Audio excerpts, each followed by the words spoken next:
Good afternoon. Thank you everyone for coming eventually. Okay. Anyway, good afternoon, class of 2015.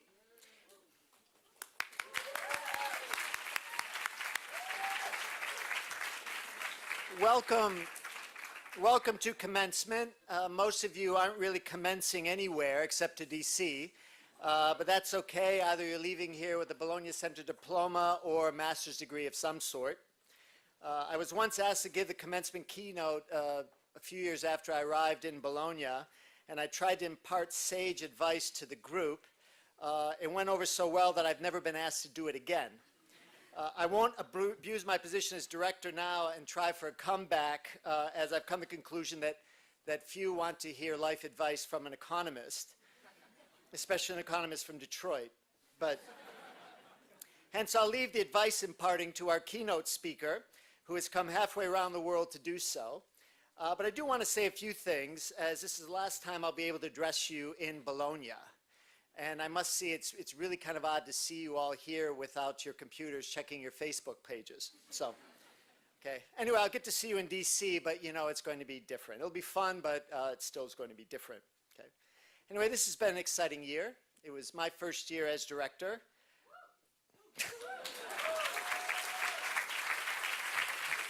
Thanks. Jennifer Varney's first year as Director of Student Services.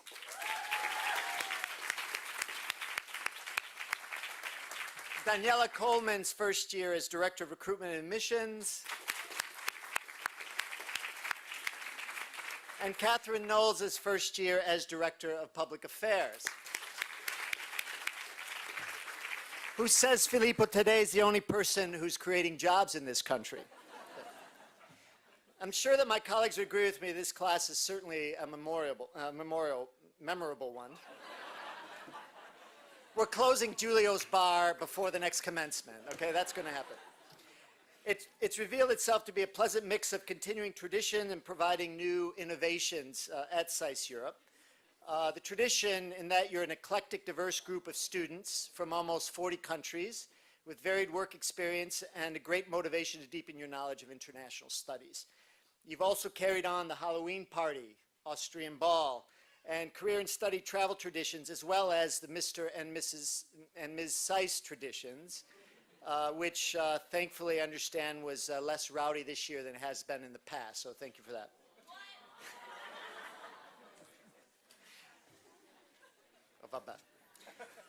The SDA has carried on a great tradition of dedication. It's been new in that you've been an extraordinarily innovative and entrepreneurial class with fully 18 clubs, if I count them correctly, even though I'm not really great at applied math, in areas stemming from economics and finance to languages and even gastro-diplomacy. I wish I'd gone to those. You renamed our local journal the SAIS Journal of Global Affairs and changed the format. You launched several social initiatives that I'm sure will leave its mark from now on. It's also this year the world has thrown up many challenges to the face that we've talked about in our classroom. Strategic challenges posed by ISIS in the Middle East, the Russia-Ukraine situation in Europe, and the Spratlys in Asia. New opportunities have emerged, for example, in terms of the Iranian nuclear deal, the opening to Cuba, and the new energy landscape. Political news in the United Kingdom, both in Scotland and the recent elections, crisis in Libya, and police and racial tensions in the United States. On economic news, growth slowdowns in emerging markets, a recovery in the United States, continuing economic challenges in the Eurozone, and actual labor reform in Italy, who'd have thunk it, as well as the Trans-Pacific Partnership that the trade students, I'm sure, remember well from the exam. Okay. I guess not. We've also had to deal with disasters such as the immigration calamity on our own shores and the earthquake in Nepal, as well as other disasters such as my daughter becoming a teenager. Okay, I hope that during the year you've profited from the multidisciplinary richness offered by SAIS Europe, in studying these and other issues from historical, political, and economic perspectives. I hope you've been able to benefit from the unique set of professors we are so fortunate to host. I hope you've chosen a careful and balanced mix of courses, including lecture-based courses and seminars, required and elective courses, courses that you believe will enhance your marketability after graduation, and those that enhance your intuition of and perspective on global affairs. And I hope that you've discovered that there isn't much difference between the two. The most successful graduates are passionate about what they're doing. I hope that you've taken a lot of economics because, like diamonds, economics is forever. Okay? And I hope that you won't forget your new roots in Bologna. As you may have noted during Alumni Weekend, Bolognesi form a lasting bond, and not just among yourselves, but also with the great network of over 7,500 alumni. You've entered into a great tradition. If it's difficult for you to understand that now, trust me, eventually you will. I think that you'll find that you have grown, both personally and professionally, while you virtually all have had international experience. For coming here, my guess is that what you've experienced in Bologna, inside and outside the classroom, has expanded your horizons. Although I predict that you will miss Bologna, do not fret about leaving. You will love DC. You will be getting a different perspective on global issues there, will profit from a wide variety of courses and top-notch faculty, and will be living in probably the most exciting city in the world in terms of happenings in global affairs. In the 15 years I've studied at SAIS, I've taught at least 1,500 students. I didn't count them, but it's about that. And whenever I see former students in DC, they almost always say the same thing. We really miss Bologna, but we're happy to be here. So you're only halfway done. Okay. Anyway, it's my great honor and privilege to preside over my first group of freshly minted alumni. We'll miss you, and we hope that we'll be able to see you again soon. So let me just turn the floor over to Andrew Caruso, your extraordinary, conscientious president.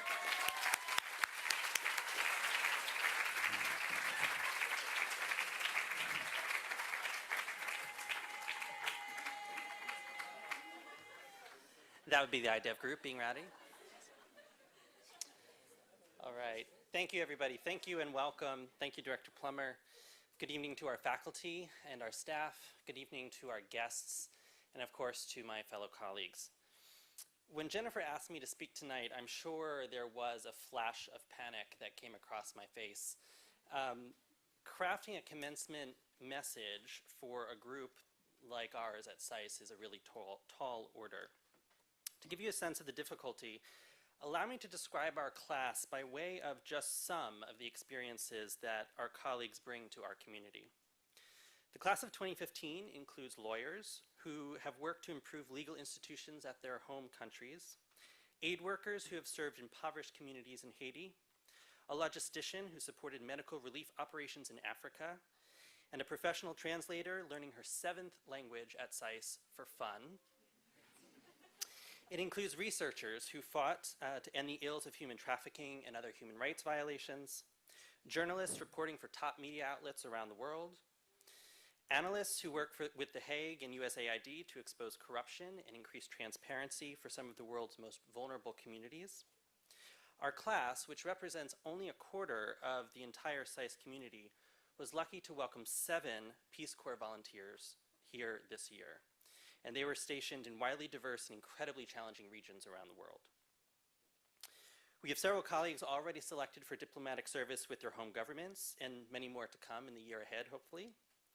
We have recent graduates who inspired change and activism on their undergraduate campuses. We include individuals who have served in the armed forces, and there are even a few among us who can't quite say what they did before they came to SAIS. But we assume that the world is a better and safer place because of their efforts. So tonight, to deliver an address filled with platitudes about opportunity and potential seems a bit out of place for a community of professionals who have, even in the earliest years of their career, been a force for good in so many corners of the world.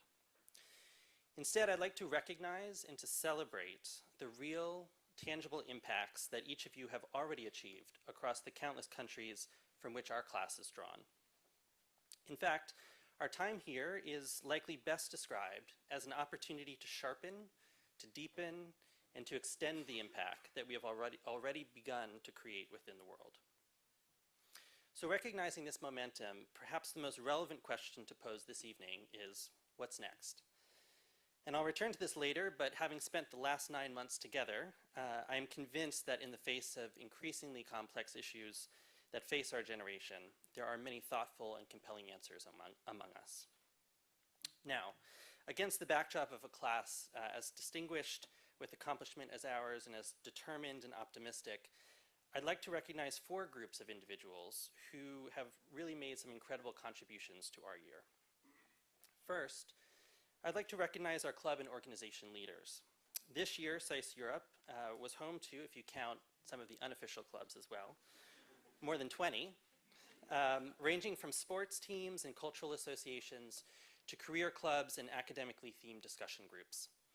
Together, they cycled the hills of Bologna, they hosted dance workshops, brought World War II history to life within the city, toured local military bases, sampled culinary specialties of the region, held mock case study sessions, and hosted language exchange nights. These are just a few of the activities that kept us busy this year. The SAIS Europe Journal of Global Affairs put out an incredible 2015 edition. There are probably copies available if anybody wants one. And in their spare time, they launched a completely new online presence to bring the work of our colleagues to an even broader audience. Through the tireless effort of these volunteer leaders, our experiences have been significantly enriched.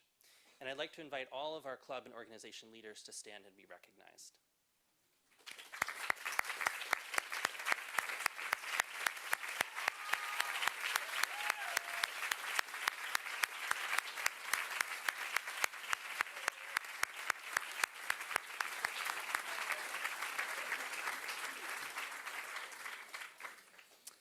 As they say, it takes a village.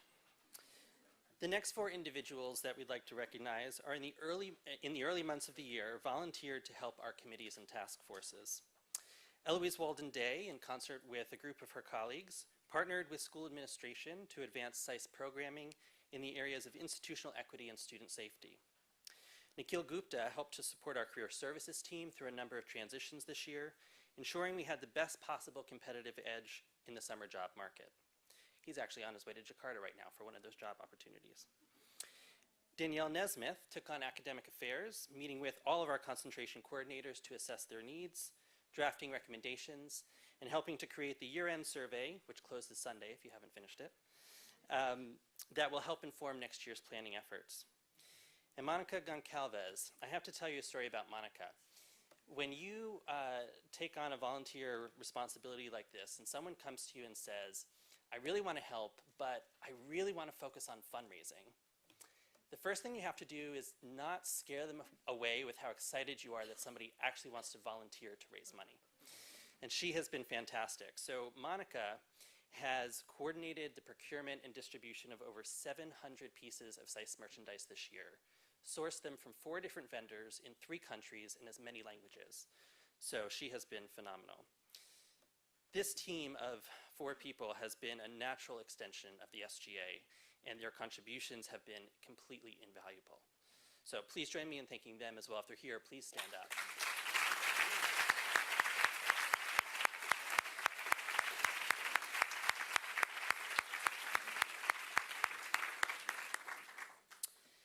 The next 2 individuals are members of our staff.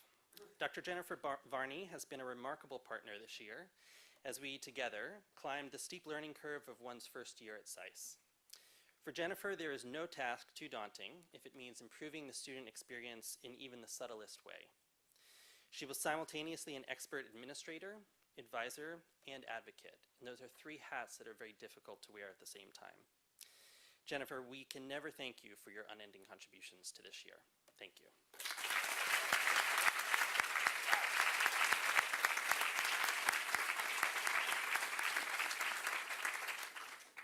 The second staff member is Child Costa. If you've ever checked the TV screens to figure out where your class is, reserved a room on BC Web, or checked the speaker series schedule on your phone, you've benefited from Child's work. So recognizing an untapped source of opportunity, we walked into his office one day unannounced and said, "Child, we really want to create an online order portal for SAISware. You know, like think of it as SAISmazon. Can you do that?" And he thought for a minute and he said, "Let me see what I can do."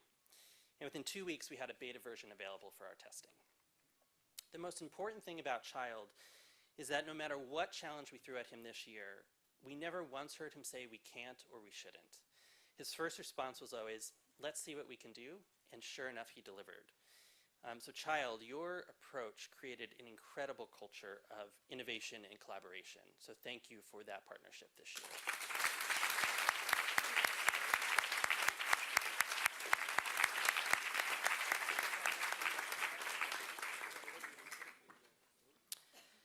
Last but certainly not least, I have been privileged to work with the most extraordinary team of SGA colleagues. Derek Brooks, Ioana Alemani, Irene Forzoni, and Max Beck.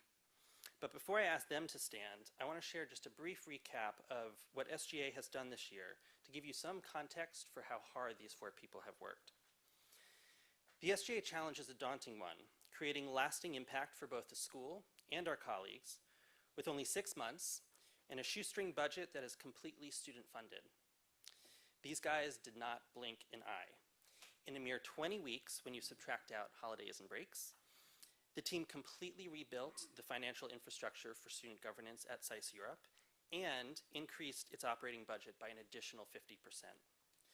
With new resources, the team sought to fill gaps in student opportunities, creating a conference participation fund that sent 5 of our colleagues to academic meetings to build deeper connections with communities in the region. In addition, we launched the Innovation Fund, providing an open source of funding for student-proposed research, events, and initiatives. This year's Innovation Fund supported 12 individuals to travel to Albania, during which the cohort met with representatives of the UN, USAID, the State Department, and even the Minister of Economy and Finance to discuss the development trajectory of that country. The fund also underwrote several student-organized keynote lectures with prominent speakers on security issues and international affairs. SGA also supported the ongoing efforts of our clubs and organizations, providing each with startup funding and support throughout the year. And despite an already long list of events and initiatives, our class didn't miss a single Bologna tradition. We celebrated multiple holidays, we attended the Vienna Ball, we enjoyed karaoke nights, and even a screening of House of Cards. So, the commitment and generosity of these 4 individuals has been astounding. Collectively, they have volunteered, and this is no exaggeration, hundreds of hours this year, so that we all have had a positive experience. Much of that time spent behind the scenes, coordinating, organizing, and advocating. No matter what the nature of the challenge, some combination of their skill sets always unlocked the impossible. So Derek, Ioana, Irene, and Max, it has been an absolute pleasure, and we all thank you for your hard work.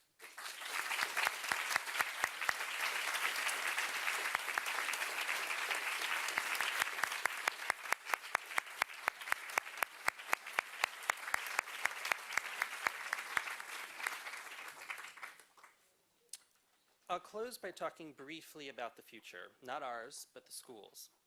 To do so, I need to first acknowledge the former director, Dr. Ken Keller. Dr. Keller, we all thank you for 8 years of incredible stewardship of this center and for delivering to us an exceptional place to study international relations in the heart of Europe. Our class has had the unique opportunity to arrive here at SAIS Europe at this poignant moment in its history, celebrating both the 60th anniversary of its founding and a transition to its next leadership team. As a community, we've looked both backwards and forwards this year, and in the process, surfaced key questions that may help guide SAIS Europe's evolution over the next few decades. Allow me to summarize just 3 of the themes that have emerged from our conversations. First, as we've seen, SAIS Europe is a community brimming with cultural diversity. This is a hallmark of the SAIS experience, and one of the main reasons many in our class chose to spend their time at this particular institution. Yet the value of this environment gives way to a more challenging question. How can SAIS Europe leverage this diversity to create shared priorities and solutions for the world's most pressing problems? How do we continue to construct critical discourse in an environment that is both multicultural and multidisciplinary? Second, through a spring semester filled with simulations and debates, we've seen the success of innovative teaching methods that bring our community together in collaborative, sometimes even competitive dialogue. We've celebrated the launch of the Kissinger Center for Global Affairs, recognizing its mission to train a new generation of professionals in the ever more complex art of statecraft. What then will be the unique role of SAIS Europe in this evolution of 21st century international relations education? And further, how can the unique DNA of this place develop an increasingly responsive, globally connected IR professional? And third, if you remember all the way back to September, we began the year with a panel entitled The New World Order, a panel which set the stage for the continually shifting sands of international affairs in the contemporary world. Simultaneously, we've reflected throughout the year on the historic position of the Bologna Center in the evolution of the international context we see today. Within this tension, our class sought to articulate SAIS Europe's strategic edge amidst a rapidly globalizing context. How can SAIS Europe leverage its rich history toward a broader engagement of critical issues in Europe, Africa, and the Middle East? To this last point, continuing to position SAIS Europe prominently within its regional context, this has been a particular interest for our class. And I'm happy to announce that the class of 2015 will provide a gift to SAIS Europe to support future students in conducting academic, career, and alumni engagement initiatives within the broader region. And I'd like to thank my colleagues for the generosity and the vision demonstrated by this gift.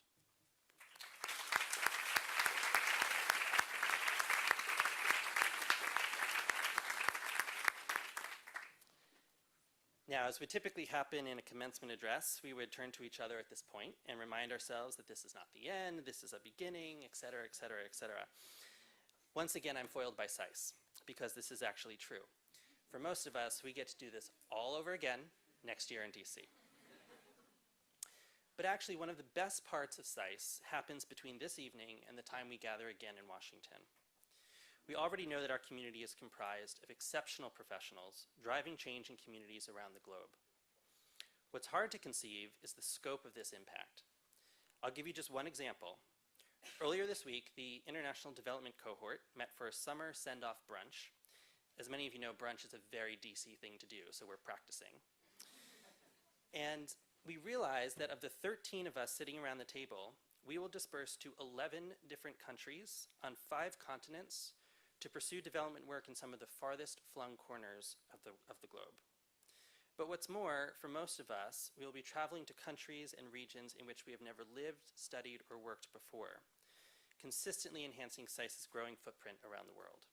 This is the work that we have all come here to do. So, until August, I wish my colleagues fair winds and following seas on your journeys this summer. For our 6 colleagues who won't be joining us in DC, we wish you our heartfelt congratulations on your graduation. We will certainly miss you this fall when the new wave of Bolognese descend on DC. But rest assured, we will raise a glass in your honor at our first aperitivo. And we will plan to see you sooner than you might imagine in some corner of this world. Thank you all very much.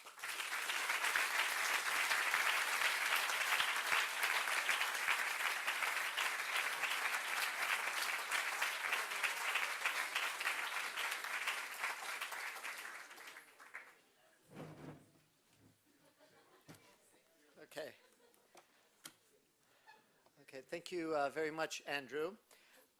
We now come to the next part of the program, offering the Seagrove Haynes Awards. As all of you know, Seagrove Haynes was the founding director of the Bologna Center, and these awards are given to the best papers in international economics, international policy areas, and regions of the world.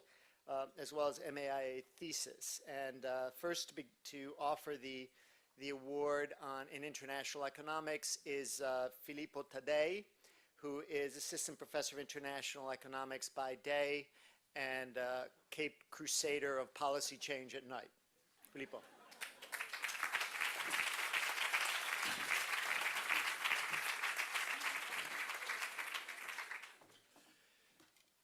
In 1721, France experienced a spectacular burst of possibly one of the first stock market bubble that world financial history experienced. And the typical things happened. Share prices plummeted, a country got into nearly collapse, the financial system was close to its end, and a general lesson was learned. And the general lesson was that extraordinary events, structural breaks such as this one, can have long-lasting effect. And therefore that policy should be shaped by some sort of a precautionary principle. That even tiny mistakes at times can generate shock that have a very long-lasting effect into the development path of a country, the development of financial innovation, or in general, the economic development. So I would like to congratulate Alice Dufour, if she forgives me, for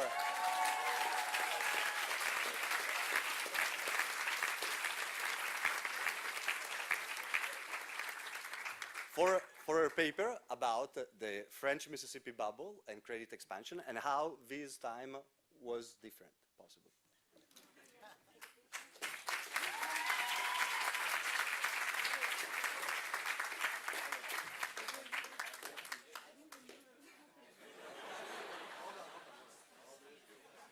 you want to give a speech?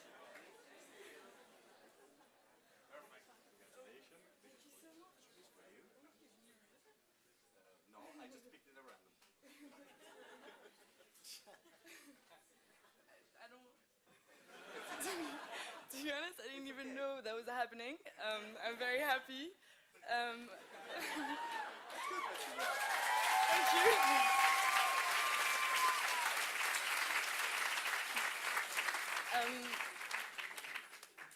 I think I have to thank one person for this because my undergraduate professor in economics actually told me about this story, and he was half an historian, half an economist, and I think I owe him that. Professor Murphy in Trinity College in Dublin. So.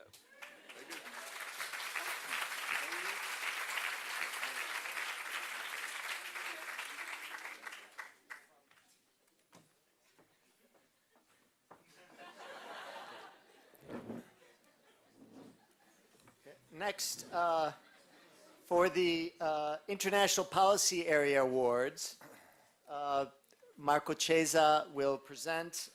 He's professor of international.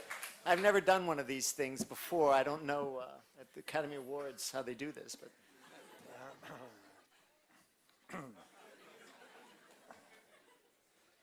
So, welcome. As my colleagues know, this prize has constantly been a source of frustration to me.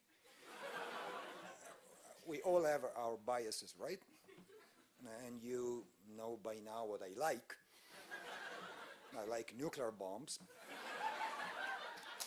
large armies, power politics,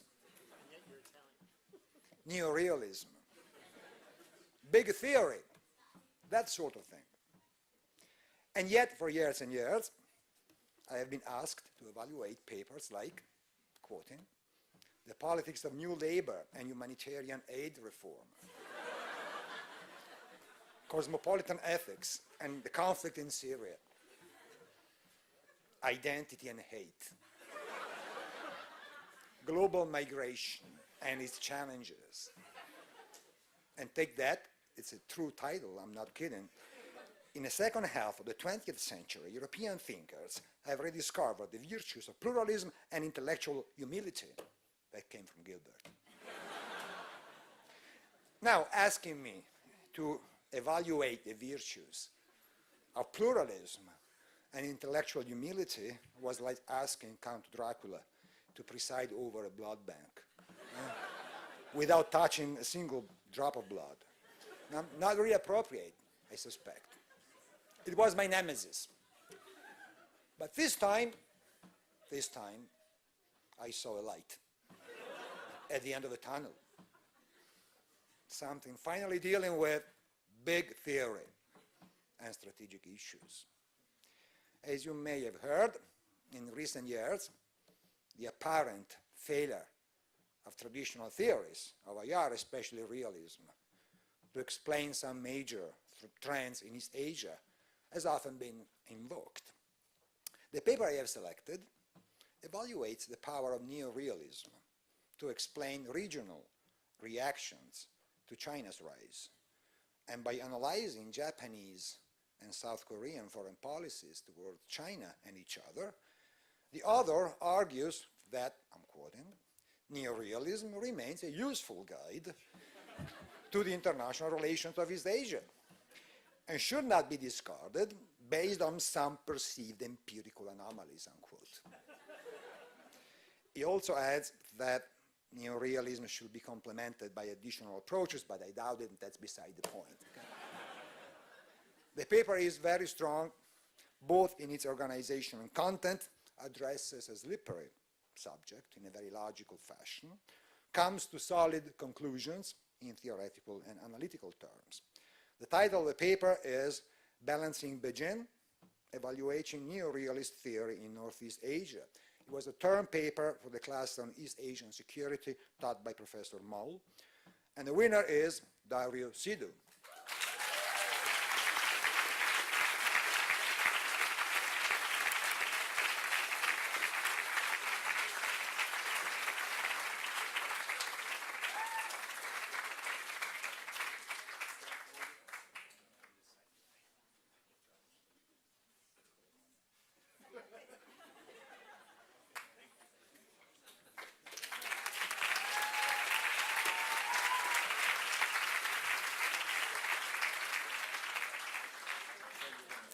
Okay. Regions of the world to be presented by Professor Eric Jones, who is the Director of European and Eurasian Studies, as well as Professor of European Studies and International Political Economy.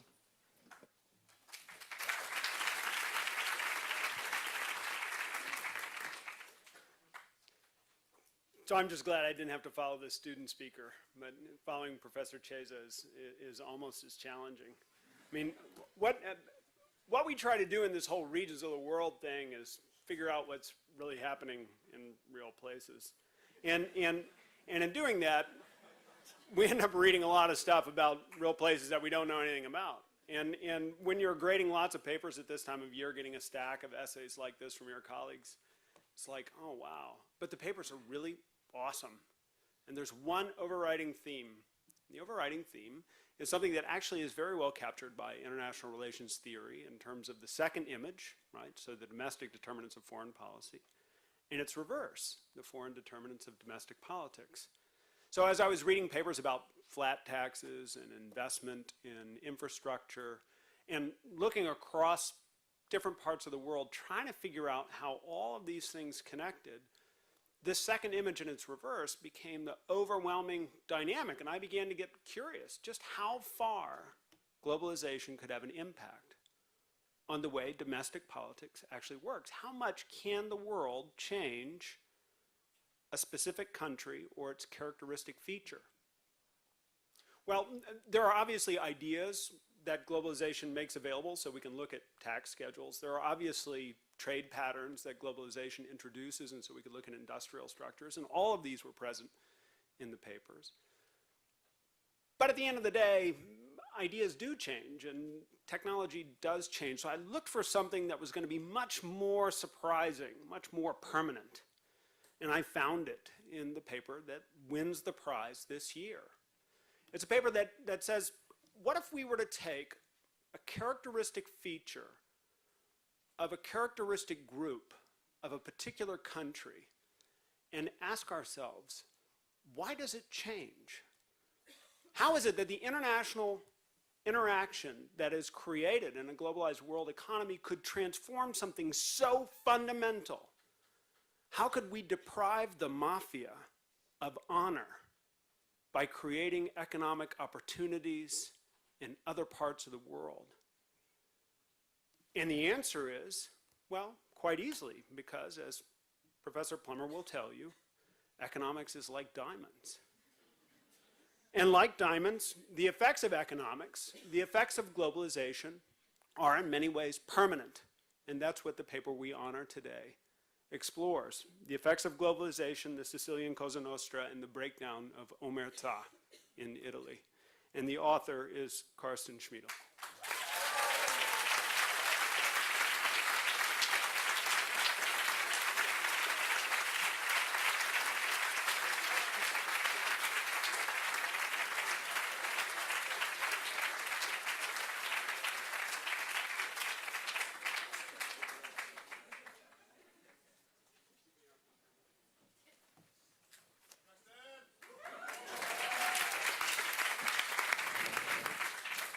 Finally, we have the award for the best MAIA thesis to be presented by Professor John Harper, who is the Kenneth H. Keller Professor of American Foreign Policy.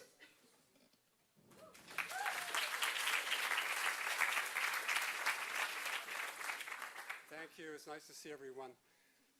Unlike the other MAIA unlike the other Grove-Haynes Awards, the MAIA Thesis Award is not given every year. I think it's been 3 or 4 years since we have given this award. We like it to recognize exceptional achievement, and we don't always have nominations. This year, unusually, we have 2 nominations for the award.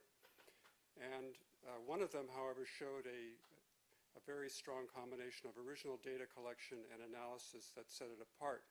The thesis is a close analysis of one paragraph in the opening statement of the European Central Bank President at his monthly press conference announcing the monetary policy decisions of the ECB.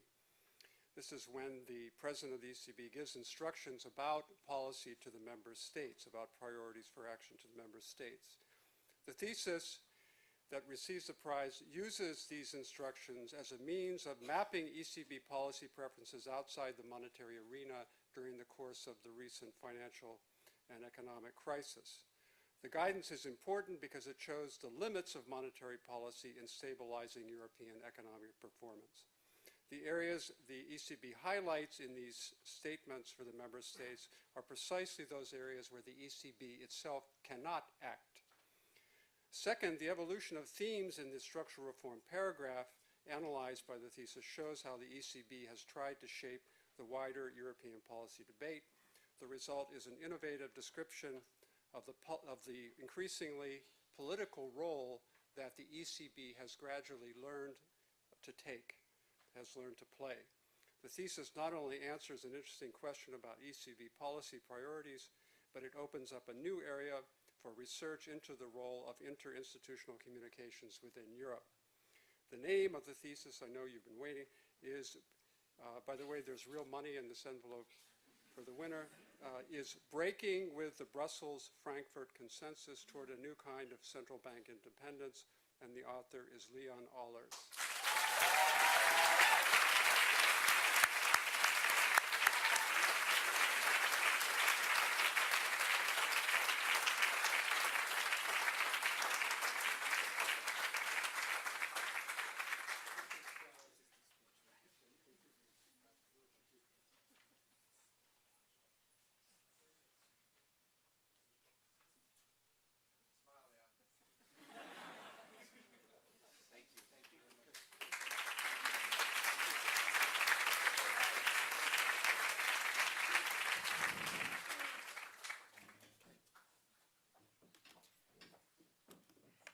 As hopefully all the students know, but perhaps the visitors don't know, that we have different types of master's degrees that are awarded by SAIS. The traditional degree is the MA degree, which is done either 2 years in Washington and generally 1 year here and 1 year in Washington, or some mixture thereof. So that's why any of you thinks that you're done with your MA, that we're doing the regular MA degree, remember you have to do 1 more year in Washington, just to remind you. However, we also have a research-based degree, MA degree, called the Master of Arts in International Affairs, which requires a thesis, and we just saw the reward for that, as well as a Master of International Public Policy, which is a mid-career degree. And these students, the students that have received the MAIA, finishing their 2nd year of the MA here in Bologna, as well as the MIPP, will be getting their masters from here on. So they're finished, Okay. And so, as is our tradition, we will now present the degrees to these students. So, let's. Erica will present the names because she is much better pronouncing them than I am. So. Okay, so we're going to start with the MAIA, Leon Allers.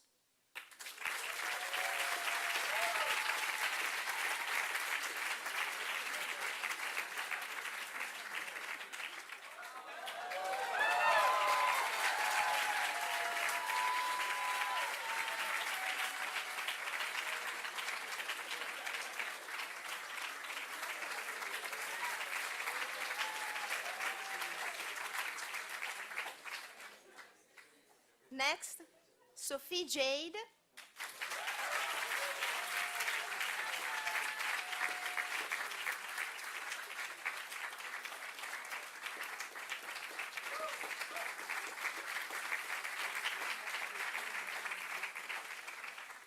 Okay, Giulia Parzani, but she is already in DC, so let's move on.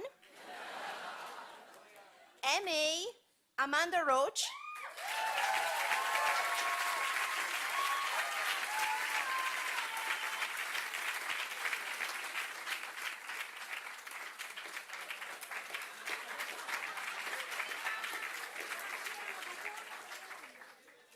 For the MIPP, Daniel A. Galua.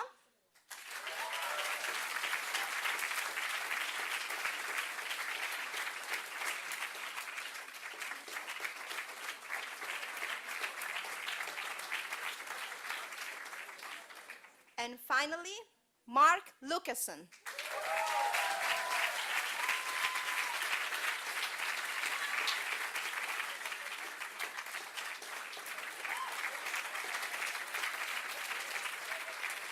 Congratulations.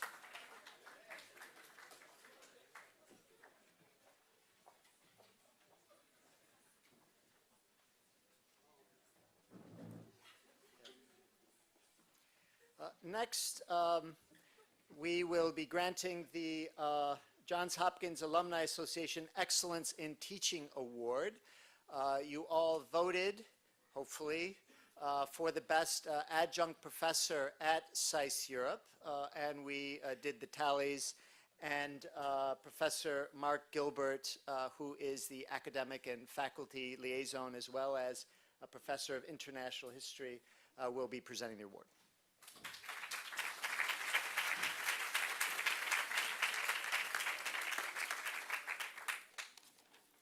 Thank you, Mike, and thank you, everybody, for coming. It's great to see everybody looking so smart, much better than in my 8:30 class. Okay, well, just as a general comment, this award goes to adjunct professors, the people, and without adjunct professors, this center could not function. We have professors who fly across the continent, professors who grade dozens of papers, professors who struggle through the vagaries of the Italian railway system. We have professors who write dozens of recommendation letters on your behalf. In fact, we have, in the unlikely event that I've counted correctly, 35 adjuncts. And as I said, without them, we really couldn't work. Many of our adjunct professors, I think it's fair to say, inspire the devotion of their students. I don't think that's an exaggerated word. It's not too strong a word. And for this reason, the Johns Hopkins University Alumni Association supports excellence in teaching at Johns Hopkins with the award of a prize for the adjunct professor voted by the students every year. And I think this year's winner can certainly be said to have contributed to excellence in teaching here at SAIS Europe in the academic year 2014-2015. I'm just going to read out one or two comments that I've received about this teacher's contribution this year. Quote, amazing teacher, extremely knowledgeable, always pushing the students to adopt a critical analysis on the topic. By far the best teacher I had this year. Another student wrote, the best. Someone else wrote, while she was tough on us, I learned a lot from Professor.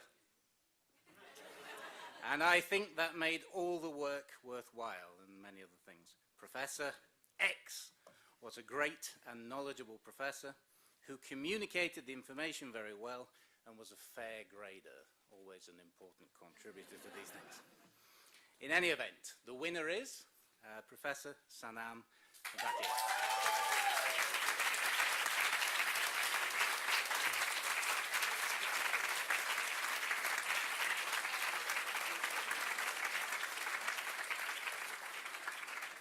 This is a bit like the Oscars when Woody Allen doesn't turn up, but Professor Vakil wrote to me and has said, I'm sorry I could not be here to thank you for this honor and to say goodbye and good luck in person. It was a pleasure getting to know so many of you, and I wish you all the very best in DC and in your future endeavors. Please do stay in touch.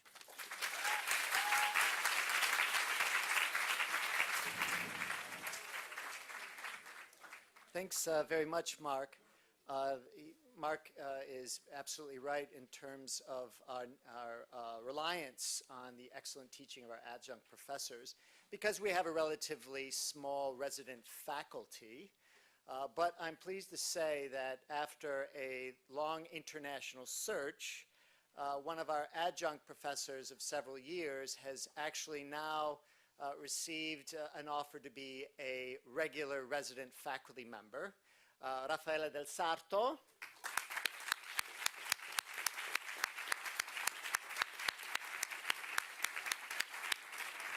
Will become Associate Professor of Middle East Studies beginning next year, so we're really excited about that. So congratulations, Raffaele. Okay. We are honored to have Ambassador Orr, our keynote speaker tonight, give our address. Ambassador Orr has been since 2010 the U.S. Ambassador to the Asian Development Bank, and in 2013 was elected Dean of the Board of the Asian Development Bank, quite a feat in a bank that is essentially a Japanese bank. Ambassador Orr is not Japanese. Ambassador Orr has a very unique career. He has an MA in government from Georgetown, but nevertheless has done extremely well as an academic.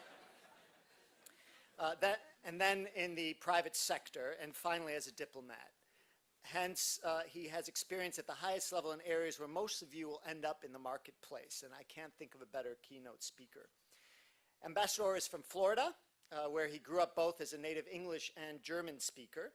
He has a BA in history at Florida International University before going to that other university in DC.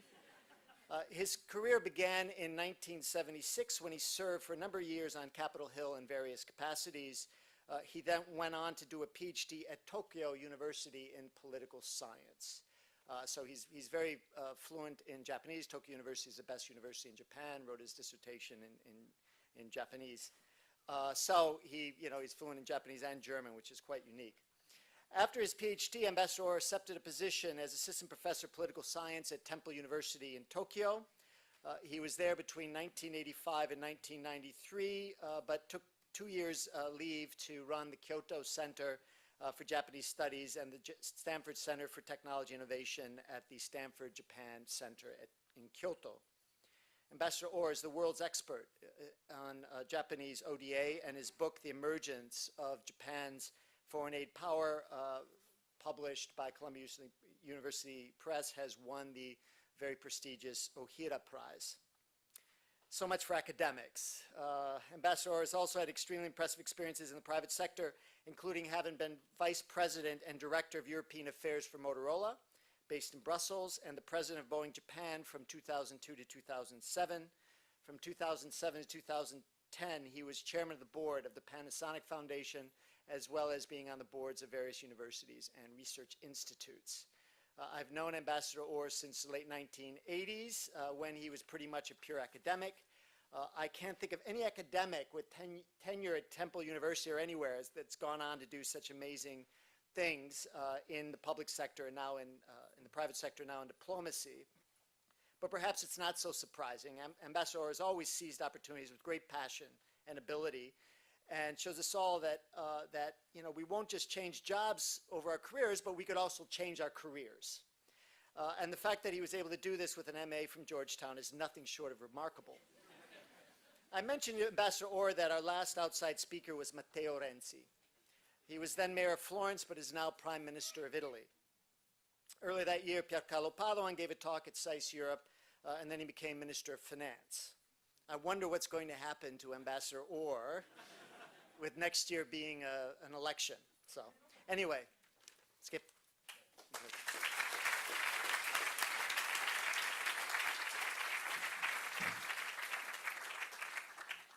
Thanks very much, Mike.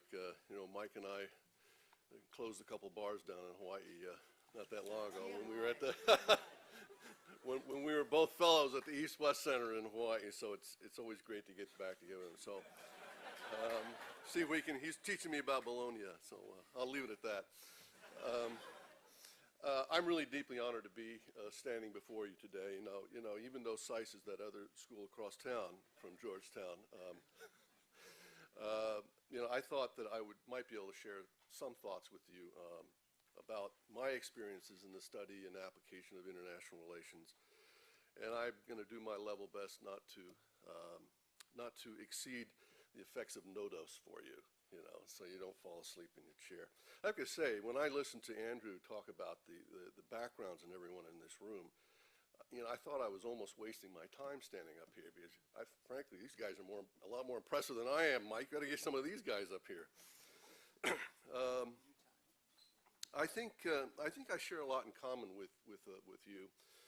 As Mike mentioned, I too have been educated outside of my native land, namely in Germany and Japan. And in hindsight, I think that this was really the tee-off for my international career. It's really great to be here. I've heard so much about the SAIS Bologna program, now called SAIS Europe, for so long. And as Mike mentioned, I spent some of my best years on faculties of both Temple University and Stanford. And I taught courses probably ranging from not so different than what you have been able to take here. I taught international relations, Japanese foreign policy, American politics, foreign policy over the years. And I don't know how much the students got out of them, but I certainly got a lot out of it. One of my current advisors, by the way, at the Asian Development Bank, attended SAIS Bologna, and as it was then known, a few years ago and studied under Professor Plummer.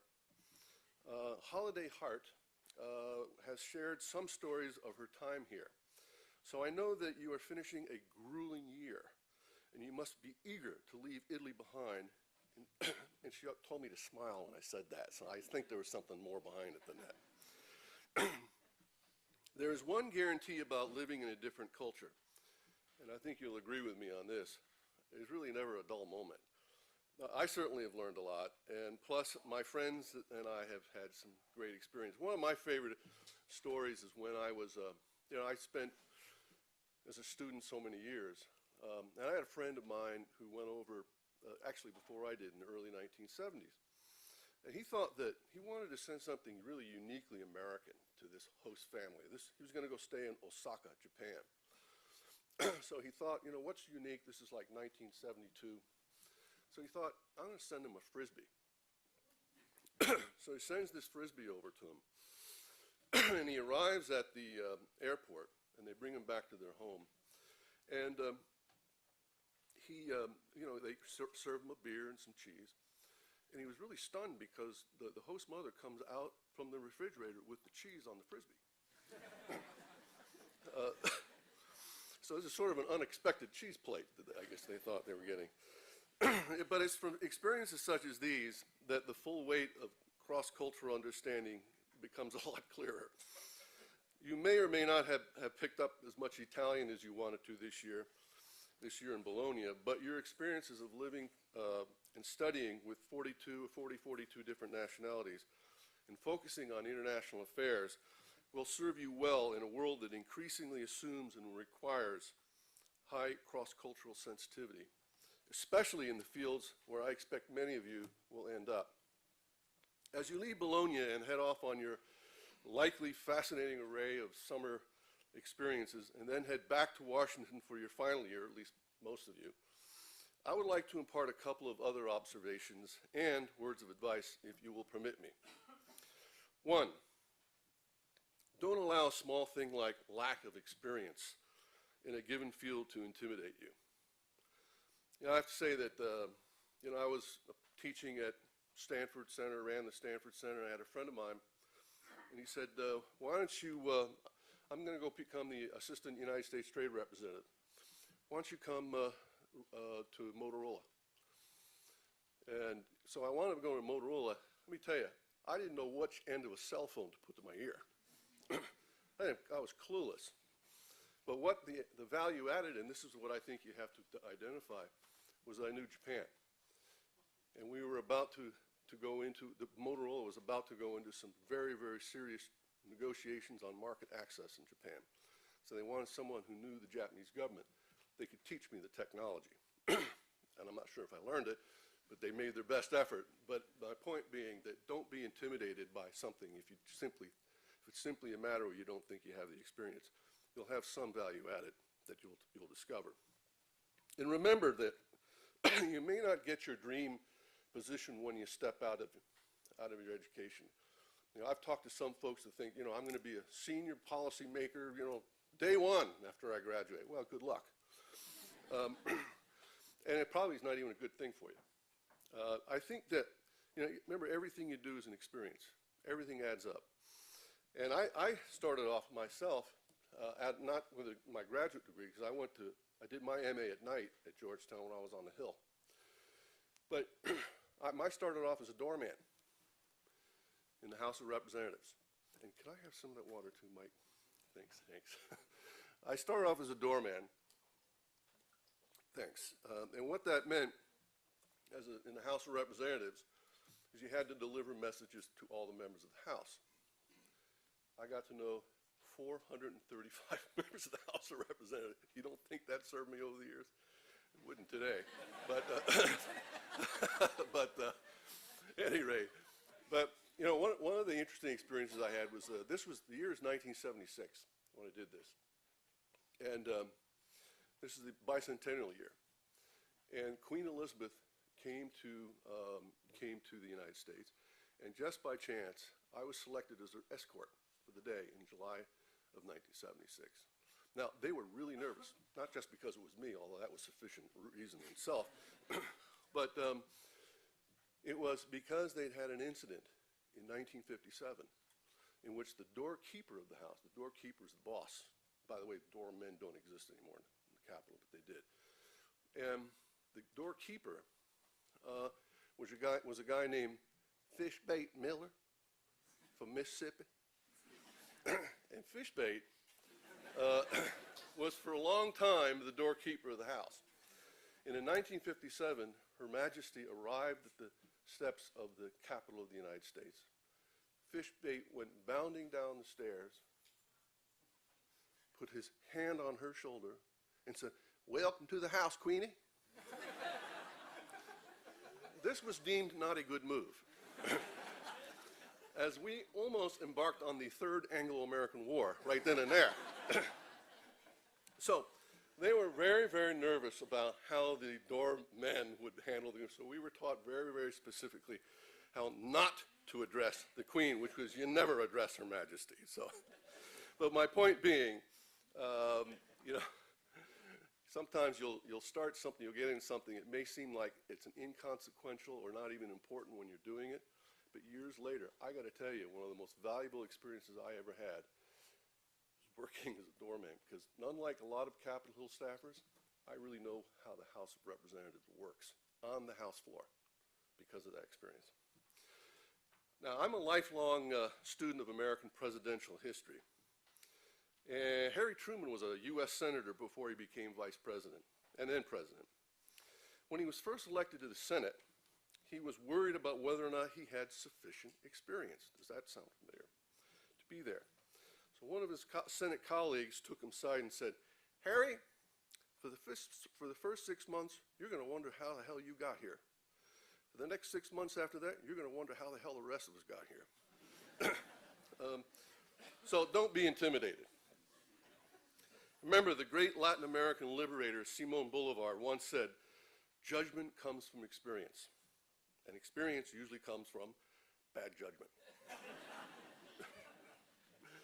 You might fail, but failure can be like a rehearsal for round two. Plus, what might appear to be a complete flop at first may well turn into a smashing success later. The importance lies in being in the arena. As US President Theodore Roosevelt said, "In any moment of decision, the best thing you can do is the right thing. The next best thing is the wrong thing. And the worst thing you can do is nothing." When I was president of Boeing Japan, and by the way, I'm going to go into connections and how that works, but I actually didn't know that much about airplanes before I became president of Boeing Japan. We had something we were developing called the Sonic Cruiser. And this was a phenomenal commercial airplane that would have flown almost the speed of sound, 0.99 Mach. Consider that the 777s and today fly around 0.84 Mach. There's a lot of speed. So it was a lot of work, tremendous amount of work and money was invested into this project, and people were really excited. I remember when I was in Japan having to push this thing. It looked like a cross between the Concorde and the Starship Enterprise. I kid you not. Then came the terrible tragedy of the attacks of 9/11. And the airplane customers were just hammered by the drop in travel demand, plus fuel prices also had risen dramatically. So while the airplane customers loved the concept, they could no longer afford the airplane. Speed costs money. So as they say in the Marine Corps, no battle plan survives contact with the enemy. So what were we going to do? Necessity is the mother of invention. We were prepared with an alternative. This airplane would respond to the new challenges, more fuel efficient, more environmentally sound, built with lighter materials, and allow greater humidity in the airplane because of lessened metal fatigue, because it's built with composites, not metal. And of course, this was the birth of the 787 Dreamliner. Now, this airplane has had its challenges too. The 747, the 767, the 777 had their trials, errors, and fine-tuning as well until we got it right. Many of the things that we learned from the development of the 787 will one day be applied for a better version of the Sonic Cruiser, just as experiences with previous models fed into the Dreamliner's development. By the way, that Sonic Cruiser would have flown between Tokyo and New York and shaved off 2.5 hours from that flight. So that's consider Europe, how that would be for Europe. The second thing I would like to advise, it's part of wisdom, I hope, that I would like to impart with you, is that being gracious is a good investment. The other day I heard a story about a friend of mine who is the former U.S. ambassador to Indonesia, and my classmate at ambassador school. And yes, we ambassadors have a school. It's a 2-week course at the State Department and the Foreign Service Institute. And if you're a political appointee like myself, really valuable. My friend, whose name is Scott Marciel, is today the Principal Deputy Assistant Secretary of State in the East Asia Bureau, East Asian Pacific Bureau.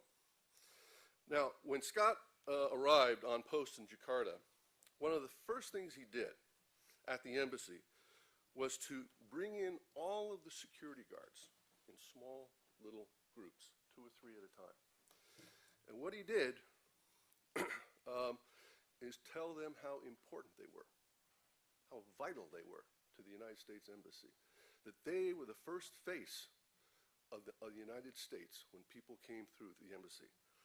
And let me tell you, that is pure class. And that little act of loyalty, I think, will never be forgotten by those security guards. And they will feel part of the American embassy tighter than they ever could have at any other circumstance. That's what graciousness is to me. Third, never underestimate the importance of widening your human network. And try to maintain contact with people with people, not just use people for the contact. As a young Capitol Hill staffer in the 1970s, my boss, Congressman Paul Rogers, instilled in me just how vital this would be. It's very important, I think, to make sure, try to establish long-term relationships with folks, friendships that will be of mutual benefit over the years. As you succeed or fail, your friends will likely share experiences that you will also have. For each of other, through thick and thin, and the power of the long-term connection is infinitely greater than the connection brought about by convenience.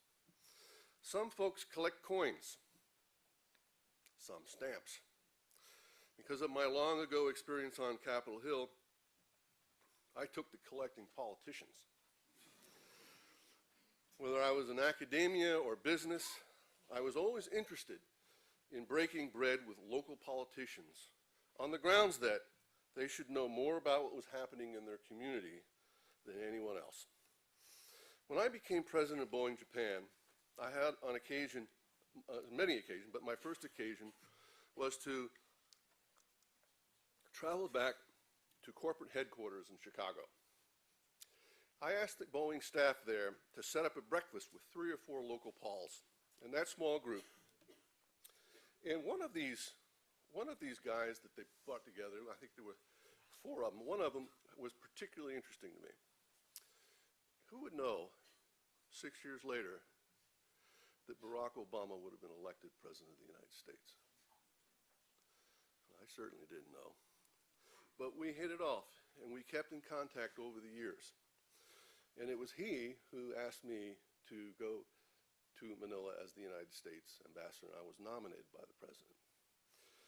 But, so last year, and he told me a number of things, and last year, he visited Manila. And the White House said that he wanted to spend 20 minutes with me privately. So I kind of banged my head. Now, what am I going to tell President Obama about? I don't get to see him every time I go to Washington. So what am I going to tell him? Interest rate policy at the ADB? I don't think so. You know, so I remembered one thing he had told me. His mother had worked at the ADB.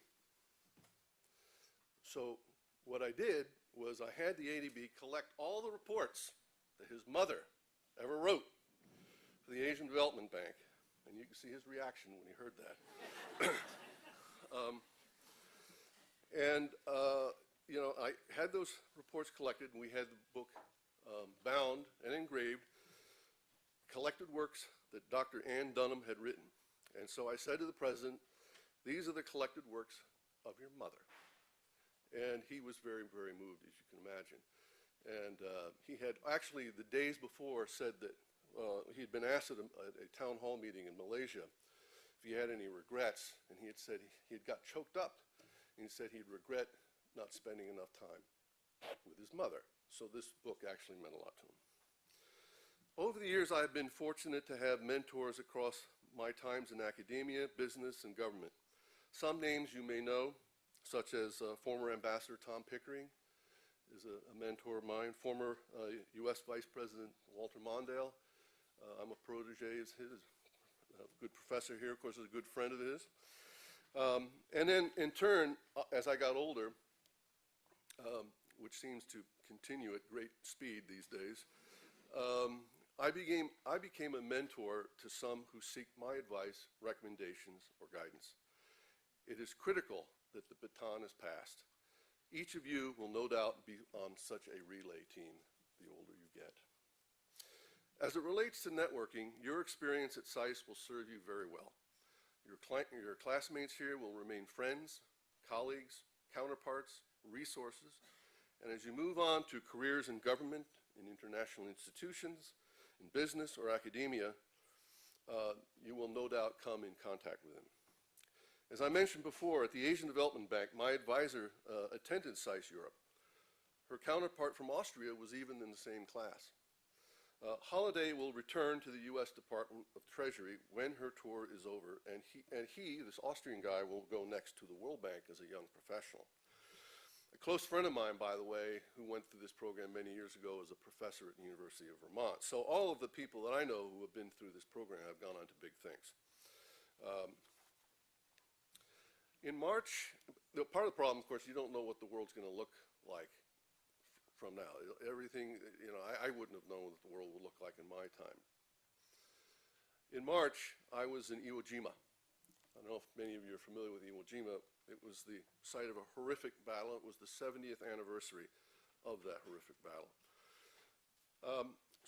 Iwo Jima is 8 miles long and 2 miles wide. It's the island on which that iconic photograph, in Washington, you'll see it across in Roslyn, was taken on Mount Suribachi. I was there with 400 people related to the military, including 20 veterans of the battle, 70, so they're in their 90s. The Marines were told that the enemy would be mopped up in about 3 days with a minimal amount of casualties. Instead, it lasted 34 days. A nightmarish fight that cost the lives of 30,000 Japanese and American men. As I climbed Mount Suribachi and then walked along the black sands on the beaches within sight of World War II era bunkers, it was eerie. It was ghostly. But I thought it was amazing that Japan today could be counted on as among America's closest friends. 70 years ago, this was unthinkable. But 20 years after that great Pacific conflict, together we would lead in the creation of the institution, the Asian Development Bank, to which I have the honor to serve as the United States Ambassador and the first American Dean of a board which represents 67 countries, almost as many as here today, maybe. Today, even the role of the Bretton Woods institutions is not at all clear as it was some years ago. There are other institutions that are emerging, the BRICS Bank, AIIB, which is in the news a lot now. There is a much richer and even fractious dialogue about how to do development. ADB has been known to stand for Asian Dams and Bridges as a traditionally infrastructure-focused bank. But today, the bank is doing more to incorporate health, gender, education, social protection, climate resilience, and into its core infrastructure work. There are projects today that the founders could never have even dreamed of. And a place like the ADB is trying to figure out what its role should be when virtually all of its borrowing members will be middle-income countries by 2020. And the traditional Bretton Woods institutions are not the only players, nor do they make up all the rules. As I suggested with the development of the new banks, there's going to be different ways about how development is approached. Many of you have likely been studying core courses in American foreign policy and the evolution of the international system. You will have learned much about how we have arrived, where we are, and with the system we have built. But it will be even more interesting to see where we're going to go. And your education from SAIS will prepare you for your careers in areas that may be unknowable to you now. Rest assured, you will be among the new leaders charting our global future course. It is no small challenge. I congratulate you on arriving on this day, many to go out the door and many of you to go to that pretty wacky town called Washington, D.C. The advice that my advisor and SAIS alum, the holiday, said was, I have to share my condolences to you that your year is already over, but I expect you're going to go on to great adventures still ahead. It's been an honor to share some thoughts with you, and again, my heartfelt congratulations. Thank you. Yeah.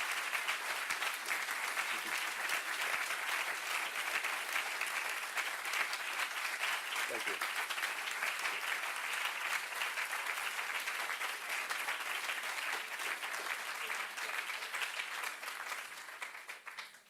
Ambassador Orr has agreed to take a few questions. We don't have a lot of time, but let's open the floor particularly to our students. You answered everything, Skip. Well, I thought that was a hell of a question. Thank you. Next.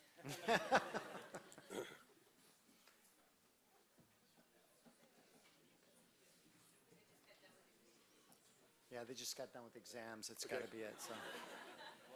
Ask him about the PPP, Skip. Oh, no. Okay. Thanks very much. Thank you.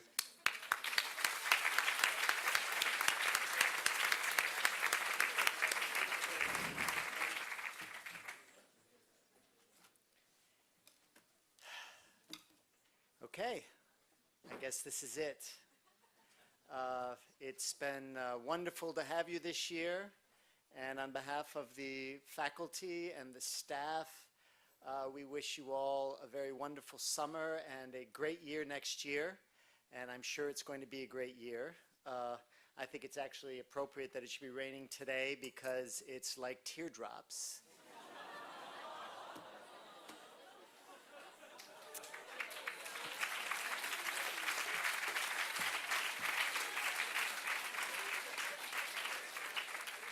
That's the kind of imagery we use in Japan, so I thought it would be useful to include.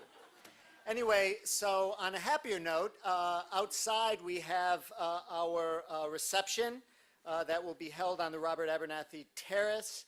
I would recommend that if it's raining outside that you stay inside, but it's up to you. It's up to you. So anyway, congratulations, class of 2015.